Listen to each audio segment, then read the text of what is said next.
existing. I like this one kasi has very good stain removal. Kaya lang, kapag hindi natuyo agad, bumabaho siya. So, although nakalagay no residue, I think it's common for high efficiency na detergent.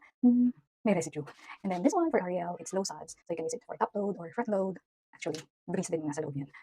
Powder. And then I like this one para sa mga delicates. Like for wool, silk, tsaka sa mga underwear. Okay?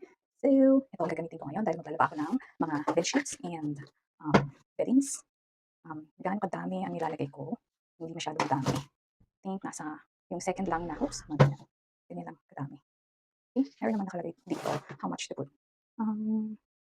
How much to use? 1 cup full at 60 ml for normal wash.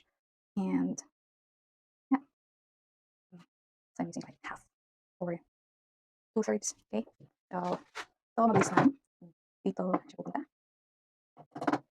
Softener is here lang yung softener. And I think this is for bleach.